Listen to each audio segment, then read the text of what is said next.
relaciona con la obesidad. Realmente el paciente obeso habitualmente está en restricción alimentaria porque siempre intenta hacer algún tipo de dieta o algún profesional que le indique de alguna manera u otra que haga un tipo de restricción en algún componente alimentario. Clásicamente le restringe las calorías que tiene que ingerir y está haciendo seguramente una restricción alimentaria. Pero no solamente el obeso es una restricción alimentaria habitualmente, sino casi todas las personas que estamos acá en algún momento de nuestra vida estamos acostumbrados o pudimos hacer por algún motivo o por otro, por ejemplo por religión, por ejemplo porque tuvimos algún problema gastrointestinal, tuvimos que realizar alguna dieta hipocalórica o restrictiva en alimentos. Así que yo creo que la restricción alimentaria y los beneficios de la misma no son solamente patrimonio de la obesidad, sino que creo que es parte de la condición humana misma. Esto hace varios años que se está viendo y se está estudiando, pero bueno, realmente en la historia tiene un lugar bastante preponderante la restricción alimentaria y vemos, por ejemplo, algunos personajes interesantes. Este individuo, Luigi Cornaro, que era un noble veneciano italiano, que él se da cuenta que a los 30 años estaba casi al borde de la muerte por sus excesos alimentarios y comenzó a hacer una dieta restringida en alimentos y a raíz de los beneficios que él obtuvo, vivió hasta casi los 90 años en una época donde la gente vivía mucho menos que eso. Empezó a escribir y hizo unos tratados. Uno de esos tratados es la Vita Sorba, la vida sobria, digamos, donde él propone a la restricción alimentaria como un mecanismo para prolongar la vida. Después otros personajes bastante conocidos, el filósofo Francis Bacon, el mismo George Washington, todos propugnaban una restricción alimentaria en algún momento de la vida. Y por supuesto nuestro padre en el sentido médico, Hipócrates, él realmente proponía la restricción alimentaria como un tratamiento para ciertas dolencias. Especialmente es clásico la descripción de la restricción alimentaria en aquellos pacientes con epilepsia, y él les indicaba a estos pacientes epilépticos que hagan una dieta restringida o restringida en alimentos, en ciertos alimentos, y tenía bastante buenos resultados porque la epilepsia mejoraba notablemente. Más recientemente tenemos también unos personajes conocidos, por ejemplo el premio Nobel reciente de literatura, Mario Vargas Llosa, practica la restricción alimentaria. Él dice que una vez por año va 2-3 meses en una clínica, se interna y hace una especie de ayuno o restricción alimentaria extrema, y él dice que eso le hace bien, y él se fundamenta en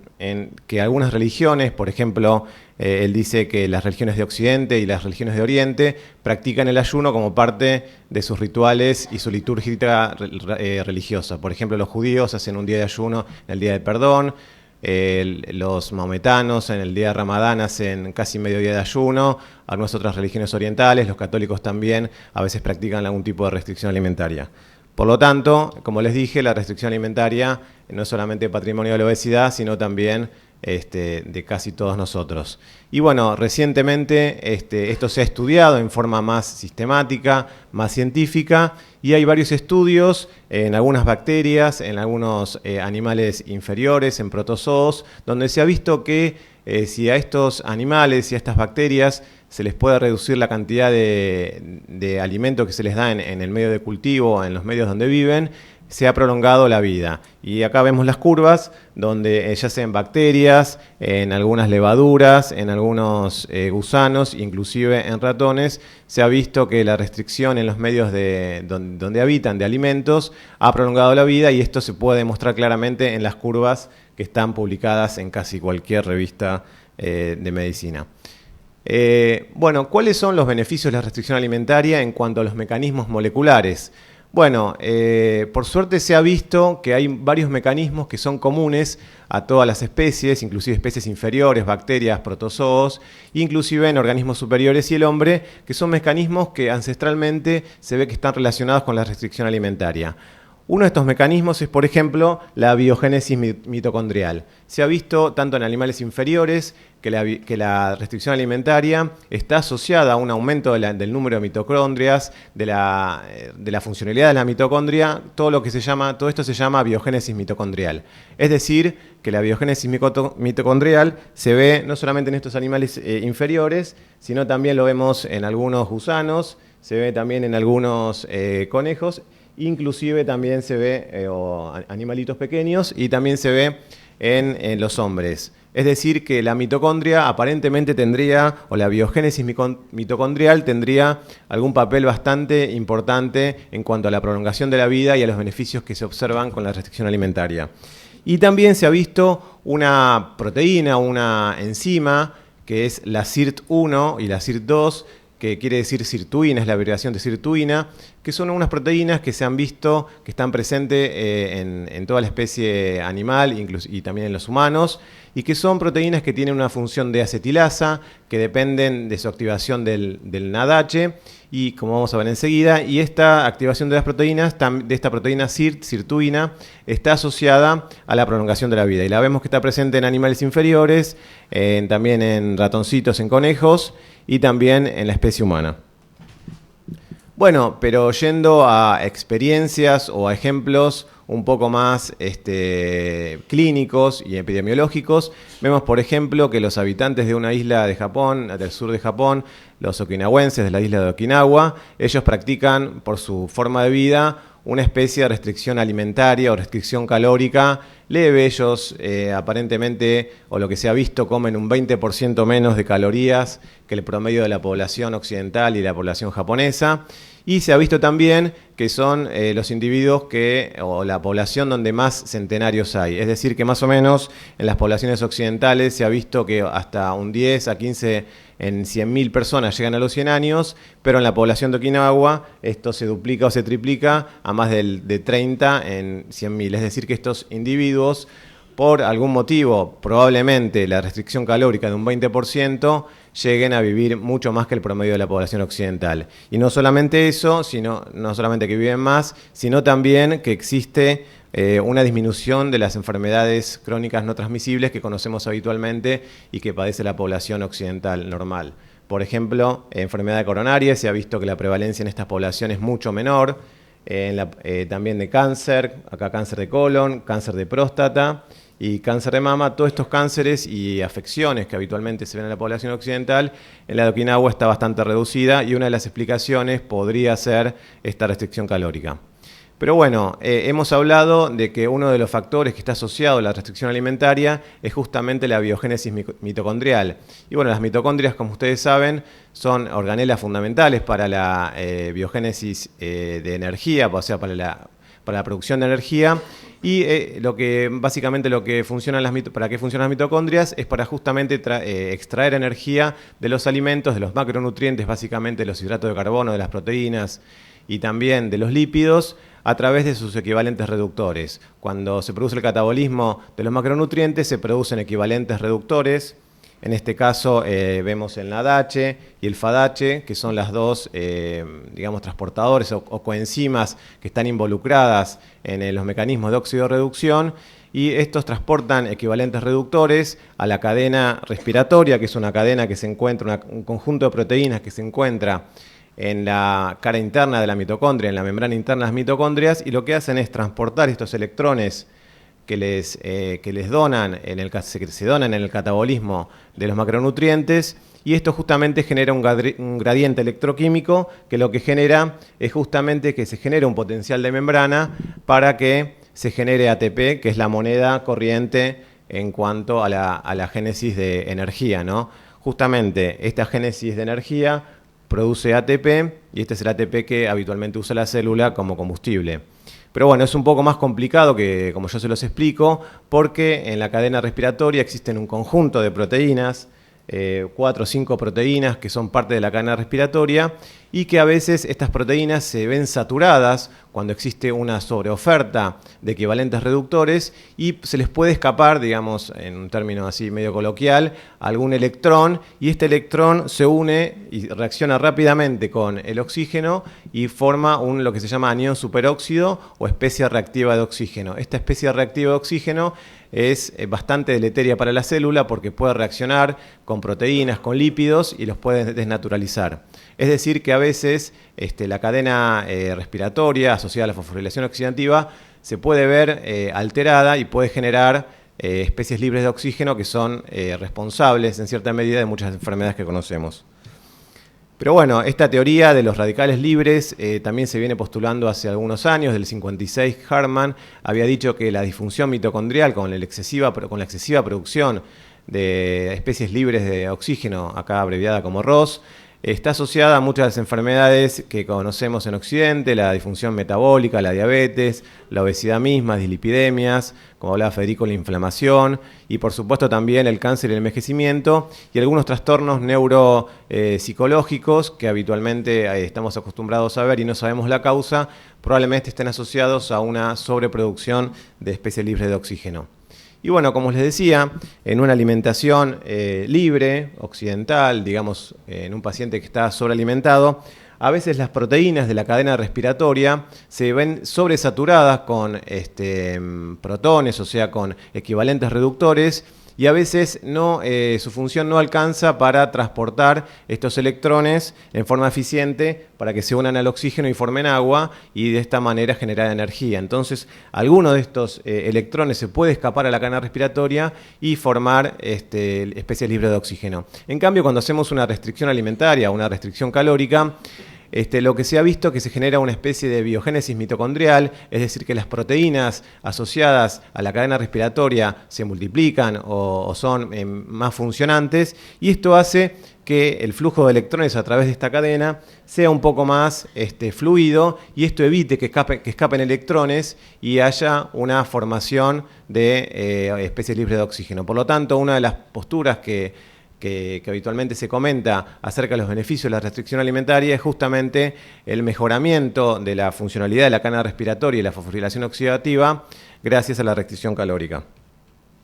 Bueno, también la restricción calórica o restricción alimentaria, que ahora vamos a ver cuál es la diferencia, está asociado a unos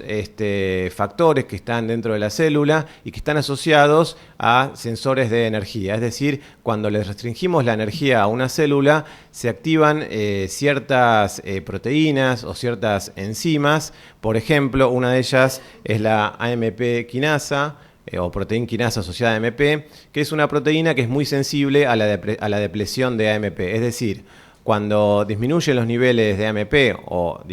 aumentan los niveles de AMP, y bajan los de ATP, o sea que la relación AMP-ATP aumenta, se ha visto que la AMP quinasa está sobreactivada y esto hace que se active un cofactor de transcripción, que es el PGC1-alfa, que lo que hace es justamente mejorar la función mitocondrial y revertir todos los efectos adversos de lo que puede ser una sobrealimentación. Por otro lado, una proteína que ya nombramos, que es la SIRT, la sirtuina, que es una proteína que se encuentra en forma ancestral en varios organismos y que es dependiente de NADH. Esta proteína está activada cuando los niveles de NAD, que es la nicotina de adenosina diaminasa, está aumentada, dinucleotidasa, está aumentada, y NAD oxidado lo que hace es estimular la SIRT, y esto hace que se estimule la biogénesis mitocondrial. También cuando hay restricción alimentaria, hay una reducción de la insulina, y la insulina también es otro factor que está asociado al envejecimiento. Entonces, por lo tanto, la disminución de la insulina secundaria a la restricción alimentaria lo que puede hacer es disminuir los niveles de mTOR. El mTOR también es otra proteína quinasa que está asociada a los factores de envejecimiento. Esta proteína está inhibida. La mTOR quiere decir Mammalian Target of Rapamycin, que es una proteína que, entre otras cosas, tiene función quinasa. Al estar inhibida esta enzima, lo que se ha visto es que hay un mejoramiento del envejecimiento celular o prolongación de la vida y mejoramiento de ciertas enfermedades asociadas con la obesidad. Bueno, pero cuando hablamos de restricción alimentaria, un poco estamos hablando de calorías, y las calorías, como saben ustedes, son algo abstracto. Realmente el organismo no puede realmente diferenciar si una caloría viene de un hidrato de carbono o si una caloría viene de lípidos, y por lo tanto no hay un correlato fisiológico de la caloría. Así que cuando nosotros estamos dándole a un paciente una restricción alimentaria y estamos reduciendo cantidad de calorías, realmente el organismo lo único que entiende es la restricción de sustratos, es decir, que no hay un sensor intraorgánico que pueda decir, bueno, están reduciendo las calorías voy a cambiar esto en el metabolismo, sino lo que está censando es que hay una falta de alguno de los sustratos, especialmente algunos de los macronutrientes que habitualmente conocemos. Por lo tanto, diría que la restricción calórica es un concepto teórico, pero es poco aplicable a lo que es la fisiología humana y por lo tanto es diferente a lo que es restricción alimentaria, que es realmente el término correcto al cual tenemos que hablar. ¿Por qué les digo esto? Porque hace unos años se realizó un estudio bastante interesante, un estudio que hizo Samuel Klein, y que él quería ver realmente si la restricción alimentaria, si la respuesta que nosotros tenemos, la respuesta metabólica a la restricción alimentaria es realmente por un déficit calórico o por algún déficit de alguno de los macronutrientes principales. Entonces lo que hizo él es a dos grupos de pacientes, a uno los dejó en ayunas por 84 horas, midió el metabolismo lipídico, el metabolismo glucídico y midió algunas hormonas principales del ayuno, y a otro individuo solamente le hizo una infusión de lípidos para cubrir su gasto calórico diario. Y él vio que la respuesta del ayuno y la respuesta de la infusión lipídica eran similares, o sea, había tanto una equiparación en cuanto a los niveles de glicerol plasmático, los niveles de oxidación de ácidos grasos, los niveles de lipólisis, los niveles de lipogénesis y también en las hormonas principales. Por lo tanto, él concluyó que cuando estamos haciendo una restricción alimentaria, todas las respuestas metabólicas adaptativas se deben a la restricción de carbohidratos y no de lípidos. O sea, que cuando a un paciente le estamos haciendo una dieta hiposódica y vemos que el paciente, hipocalórica, y vemos que el paciente responde bajando de peso, esto no es porque estamos reduciendo las calorías, sino básicamente porque le estamos reduciendo los carbohidratos, que son los responsables de justamente el efecto metabólico asociado a esta restricción. Me parece un estudio bastante interesante, si bien tiene unos años, siempre se cita.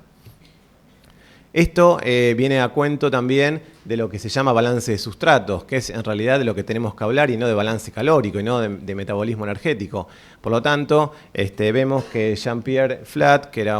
es un fisiólogo bastante importante, él intenta explicar los cambios en la composición corporal no desde el punto de vista de las calorías, sino desde el punto de vista del balance de sustratos. Él ideó un sistema tipo hidráulico, donde hay dos recipientes. Un recipiente grande donde serían las reservas nuestras, las reservas grasas, que son importantes, que son más o menos 20 kilos o 150.000 calorías, y un pequeño reservorio, que es el reservorio de hidratos de carbono, de glucógeno que tenemos almacenado en el hígado y en el músculo, y dos turbinitas. Una turbina que es la más grande, que es la turbina relacionada con el gasto energético, y que a esta turbina la está alimentando tanto los hidratos de carbono como los lípidos. Pero básicamente el nivel de estos recipientes es lo que va a determinar cuánto del gasto energético va a aportar el hidrato de carbono o va a aportar la grasa o los lípidos. Y una turbina un poco más pequeña, que es la turbina que solamente requiere para su alimentación hidrato de carbono, que son aquellos tejidos glucófagos obligados, ¿no? Por ejemplo, la retina, o la médula renal o los eritrocitos. Pero bueno, la turbina más grande está alimentada o ya sea por hidrato de carbono o por lípidos. Y esto depende del nivel. Pero cuando tenemos una dieta occidental habitual que tiene un componente más o menos de 60% de hidrato de carbono, esto es casi el 50 o 60% de los depósitos totales que tenemos de glucógeno. Por tanto, los niveles después de una comida de hidratos de carbono y de glucógeno en nuestro organismo van a ostensiblemente aumentar, y por lo tanto el aporte al gasto energético, a la oxidación de estos hidratos de carbono va a ser importante. En cambio, en una ingesta habitual de grasas, que es prácticamente de 100 gramos por día, hay poca variación en lo total porque es justamente un recipiente bastante grande y prácticamente no se va a noticiar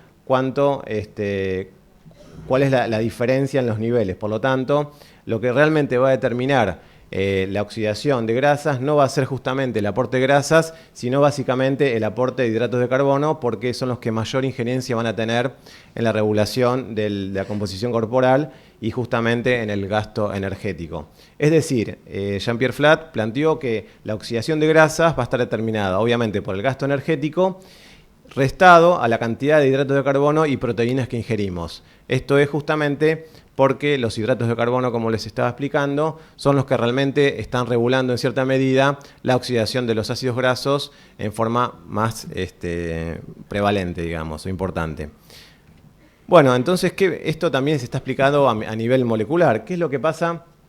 cuando ingerimos una carga importante de glucosa? Obviamente la glucosa entra, en este caso, al músculo por el GLUT4, estimula la secreción de insulina.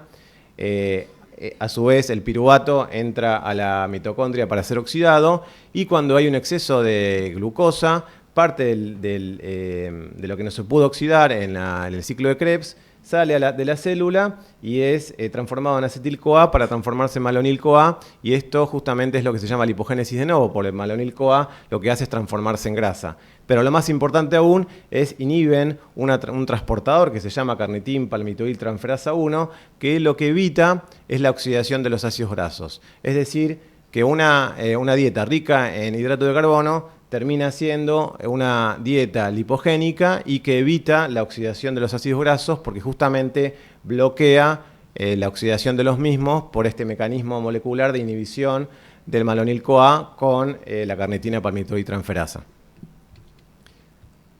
Bueno, con respecto al SIRT y a lo que pasa en la restricción alimentaria, vemos que si a algunos individuos lo que se le hace es sobrealimentarnos con una alimentación, en este caso baja en grasas y altas en hidrato de carbono, y se los compara con una alimentación baja en hidrato de carbono y alta en grasas, esto es totalmente diferente en lo que respecta a la expresión y a la funcionalidad del SIRT, que es justamente esta enzima que está asociada a la longevidad. Y lo vemos en este gráfico, cuando a un grupo de individuos se los sobrealimenta con una dieta baja en grasas y rica en hidratos de carbono, lo que está pasando es que la fosforilación de la AMP está inhibida, es decir, que no se logra una activación adecuada de la AMP. Y lo que estamos viendo también es que la acetilación de esta enzima, de este cofactor que está asociado a la biogénesis mitocondrial, también está alterada. En cambio, cuando sobrealimentamos al individuo con una dieta baja en hidratos de carbono y alta en grasas, lo que estamos viendo es que, a pesar de que el individuo esté sobrealimentado, va a generar unas respuestas que es muy similar a la restricción alimentaria. Es decir, que en este caso la restricción alimentaria está asociada a la restricción de hidrato de carbono y no a la restricción de grasas. Lo mismo pasa en la restricción. Vemos que a los individuos que se les da una dieta hipocalórica, hipograsa habitual, vemos que prácticamente no hay modificación de la AMP quinasa, tampoco hay prácticamente modificación, inclusive hay un aumento del PGC1 alfa, pero sí cuando los restringimos, pero a expensas de una dieta baja en hidrato de carbono y rica en lípidos, vemos sí que hay una respuesta beneficiosa y una respuesta muy similar a la que se ve en el ayuno. Ok, 5 minutos. Bueno, esto también es un poco la explicación. Cuando hay una dieta restringida en hidrato de carbono, básicamente en glucosa, vemos que el NAD oxidado se eleva porque está inhibida la glicólisis. Este NAD oxidado lo que hace es estimular a la SIRT1, porque la SIRT1 es una enzima dependiente del NAD, y esto lo que hace es justamente deacetilar a la PGC1-alfa, que es este cofactor que está asociado a la biogénesis mitocondrial, y lo que hace es justamente estimular la fosforilación oxidativa y disminuir los niveles de ROS. También lo que hay es un aumento del NADPH, y el NADPH se asocia a un aumento del glutatión reducido, y el glutatión reducido, como saben ustedes, es un antioxidante bastante poderoso. Bueno, esto ya lo vimos antes. También otros beneficios de la restricción de hidratos de carbono es justamente la reducción de la insulina. Vimos que la insulina estimula el mTOR, y el mTOR está asociado a una una cascada que puede ser bastante perjudicial, en el sentido de que puede activar, por ejemplo, el IGF, que es el factor tipo insulínico, el VEGF, que es el factor de crecimiento vascular. son todos factores que están asociados a mal pronóstico cardiovascular, inclusive a la proliferación celular. Y vemos que el ramapacin, que es justamente el mTOR, justamente es inhibido por ramapacin, que es una droga que se usa habitualmente en clínica médica, que es el sirolimus, que es una droga que usan los oncólogos y los que hacen trasplante renal para disminuir el efecto, para producir un efecto inmunomodulador y generar inhibición del rechazo de los trasplantes. Inclusive también es una droga anticancerosa y también se usa en los stent, en las drogas que vienen en los stent para disminuir la proliferación celular. Bueno, también el beta-hidroxibutirato es otro de los productos del metabolismo cuando hacemos una restricción de hidratos de carbono. Muchas veces, si la restricción es bastante importante, se pueden generar niveles elevados de beta-hidroxibutirato y el beta-hidroxibutirato, que es un cuerpo cetónico, tiene un efecto a nivel de la célula bastante beneficioso y se ha visto ya en varios estudios de hace años que disminuye el consumo de oxígeno y mejora mucho la eficiencia celular. Esto es así porque lo que genera es un estado de oxidorreducción bastante beneficioso en el sentido de que disminuye la relación NAD-H y aumenta la oxidación de la coenzima Q. Esto hace que la funcionalidad a nivel de la mitocondria y a nivel de la cadena transportadora de electrones sea bastante eficiente y haya una reducción de la producción de estas especies libres de oxígeno. Es decir, que una dieta que genere cuerpos cetónicos podría ser y se ha visto beneficioso para ciertas enfermedades neurológicas que están asociadas a la degeneración celular neuronal. También el beta-hidroxibutirato no es un metabolito neutro que solamente sirve como combustible, sino que también se ha visto que tiene receptores específicos, y no me quiero entrar mucho en esto porque va a haber una conferencia del doctor Montero que se va a referir a esto, entre otras cosas, y vemos que la beta-hidroxibutirato también tiene algunos receptores. Uno de estos receptores son los receptores PUMA, que son los mismos que estimula el ácido nicotínico, y el beta-hidroxibutirato tiene un efecto epigenético en el sentido de que está asociado a la acetilación y desetilación de histonas, con lo cual puede conllevar a ciertos beneficios para la salud. Bueno, en definitiva, la restricción alimentaria, cuando es una restricción que está básicamente basada en la restricción de carbohidratos, tiene una estimulación de factores de transcripción y de factores que están asociados a sensores de energía que pueden ser beneficiosos y estimular la biogénesis mitocondrial, especialmente, como vimos, la restricción calórica, especialmente de hidratos, puede estimular el SIRT1, puede aumentar la AMP quinasa y puede inhibir, gracias a la disminución de la insulina, toda la vía de PI3 quinasa que está asociado al mTOR, que como les dije, su sobreactivación puede estar asociado a cánceres, trastornos inmunes y degeneración. Bueno, esto es el efecto un poco más detallado de lo que puede ser una dieta baja en hidrato de carbono y altas en grasas, que como les dije, se está inhibida todo lo que sea la glicólisis y está estimulado todo lo que sea las vías catabólicas, especialmente la vía catabólica que genera cuerpos cetónicos y la reducción de algunos factores y la estimulación de otros, por ejemplo, como vimos la AMP quinasa que disminuye la lipogénesis, un efecto muy beneficioso, y también por ejemplo, aumento del FGF21, que es el factor de crecimiento fibroblástico que últimamente está bastante de moda y que está asociado a ciertos beneficios.